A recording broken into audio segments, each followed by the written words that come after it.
During a news conference this morning, investigators released more details about the arrests for a deadly hit and run on Grapevine Lake Memorial Day weekend. Good evening, I'm Steve Eager. I'm Heather Hayes. Law enforcement officials say hundreds of tips poured in leading to those arrests. They also confirmed both suspects were in the country illegally.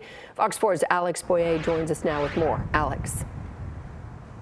Hey guys, and at a news conference held here at the Grapevine Police Department, an ICE official confirms to us that the two suspects are Venezuelan nationalists who came into this country illegally. We also learned from an arrest warrant affidavit that Ring camera video sent in by a tipster, as well as facial recognition software and previous police reports, helped investigators identify and locate the suspects. Caroline Gonzalez and Michael Perozzo remain in jail Wednesday, charged in connection to the death of 18-year-old Ava Moore. Gonzalez allegedly hit 18-year-old Moore with a jet ski while the teen was kayaking on Grapevine Lake over Memorial Day weekend. Moore died from her injuries.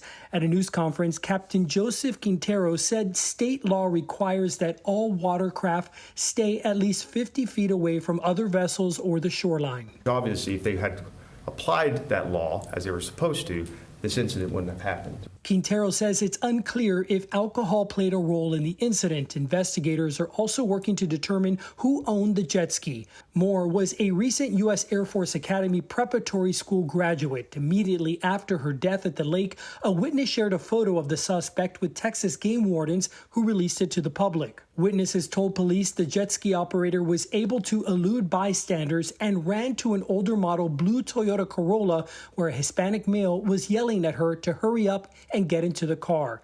The driver, later identified as Perozzo, admitted to police after his arrest that he hit other vehicles while fleeing from the lake, and that eventually he pulled over and ran away with Gonzalez. Police say they received around 900 tips from the community and also used facial recognition software and police reports from other agencies to confirm the suspect identities. Included in the arrest warrant were these two photos of the suspects taken after the deadly encounter. Fox 4 was there on Tuesday when the duo was arrested Tuesday morning at a home in the Oak Cliff neighborhood of Dallas.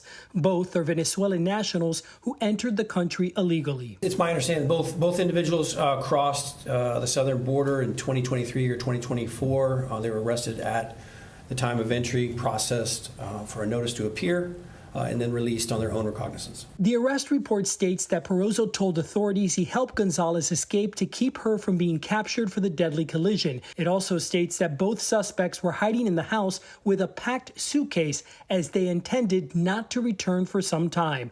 A victim services advocate read a statement on behalf of the Moore family, who says they are grateful for the outpouring of support. This is a difficult time for all involved, but also an opportunity for our beautiful girl to continue to impact our community. Out of this tragedy, God will make good, and that only can be accomplished through forgiveness. So Gonzalez is charged with second-degree manslaughter. Meanwhile, Perozzo is charged with accident involving injury as well as hindering apprehension. Now they'll face those state charges before being turned over, I'm told, to immigration authorities.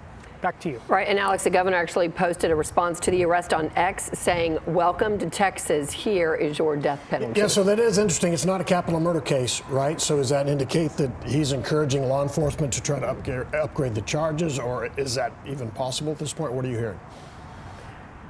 So it's interesting, you know, that post came out just before the news conference this morning. So reporters asked the captain who is there representing Game Wardens about that tweet, that post, I should say, and he said in response that he reiterated again that Gonzalez is charged with manslaughter at this point, and he did not offer any further comment. However, afterwards, I did speak with a criminal defense attorney not involved in this case about the governor's post, and here's what he had to say.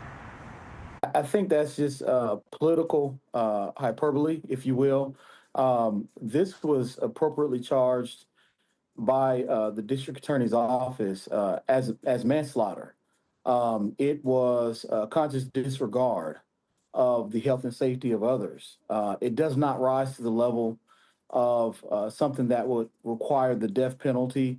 That would take an intentional or knowing act, which doesn't exist here.